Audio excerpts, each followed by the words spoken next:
Salut, c'est William et aujourd'hui j'ai décidé de vous partager une recette très simple que vous avez déjà vue dans ma chaîne YouTube bon nombre de fois. Il s'agit de la pâte sablée. J'ai décidé de mettre l'accent sur cette recette car je l'ai utilisée de nombreuses fois sur ma chaîne YouTube, mais je ne l'ai jamais vraiment montré toutes les facettes de cette recette de pâte sablée, comment vous pouvez la customiser, la faire à votre façon ou la transformer. Donc je vais prendre le temps aujourd'hui de vous donner toutes mes astuces dans cette vidéo pour la pâte sablée. Donc regardez bien jusqu'à la fin, je vais vous dévoiler quelques astuces à la fin de la vidéo pour voir comment la transformer en pâte sablée au chocolat ou la rendre encore plus gourmande.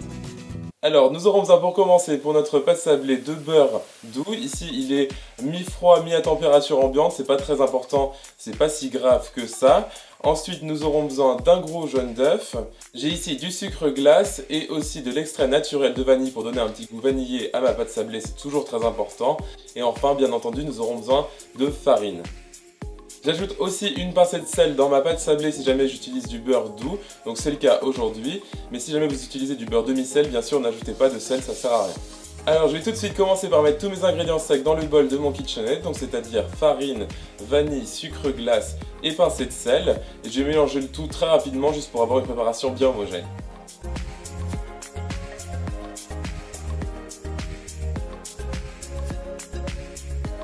Ensuite, j'ajoute mon beurre et mon jaune d'œuf et je vais mélanger le tout jusqu'à ce que j'ai une texture assez granuleuse, donc très particulière. C'est vraiment ce que vous voulez, donc avec quand même des morceaux de beurre qui sont bien mélangés avec la farine et d'autres qui sont un peu moins mélangés.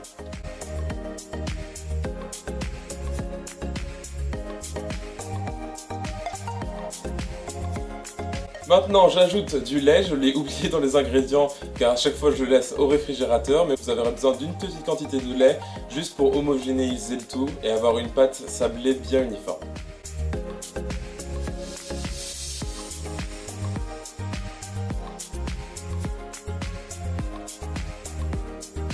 Voilà, donc quand votre pâte commence à former une boule, c'est qu'elle est prête, donc vous allez la déposer sur du film alimentaire et ensuite vous allez la laisser reposer environ 2 heures au réfrigérateur, voire 45 minutes à 1 heure au congélateur si jamais vous êtes vraiment pressé. Il faut qu'elle soit bien dure pour ensuite la retravailler à la main.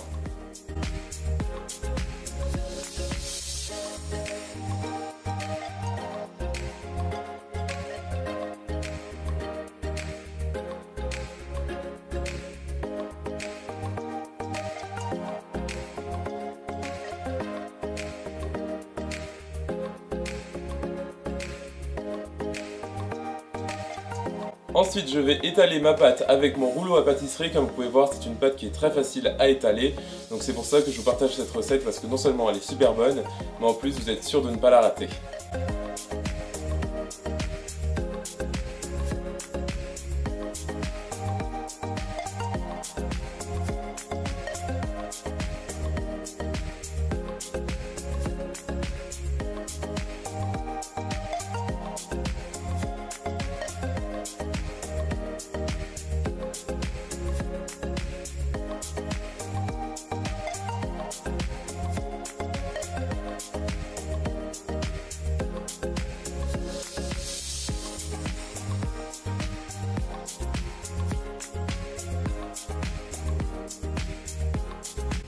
Si vous voulez cuire votre pâte à blanc, je vous conseille de trouer votre pâte donc avec une fourchette pour que l'air puisse s'échapper de votre pâte en gonflant et en cuisant et pour pas que justement ça gonfle n'importe comment.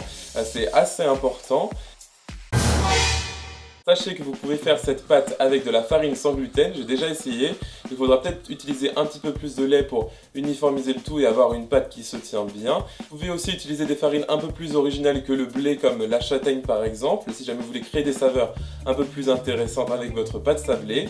N'hésitez pas non plus à rendre votre tarte un peu plus folle en mettant dans votre pâte sablée des épices comme de la cannelle, du clou de girofle, du 4 épices, enfin vraiment ce que vous voulez. Ce sera forcément délicieux avec ce petit côté beurré.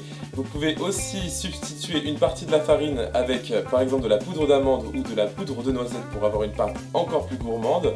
Il m'arrive par exemple d'enlever par exemple 50 g à peu près de farine et de remplacer par 50 g de poudre d'amande ou de poudre de noisette selon l'occasion. Vous pouvez faire exactement la même chose avec du cacao en poudre pour avoir une pâte au chocolat, donc une pâte sablée au chocolat et un fond de tarte magnifiquement noir avec du cacao en poudre, donc en le remplaçant environ 30 g de farine par 30 g de cacao en poudre. Si jamais vous avez envie de faire des sablés ou des formes particulières avec des découpeurs à biscuits, je vous conseille de bien, une fois que vous avez découpé vos biscuits, mettre votre pâte au réfrigérateur, donc vos biscuits découpés, pour qu'ils se tiennent bien à la cuisson et que la pâte ne s'étale pas.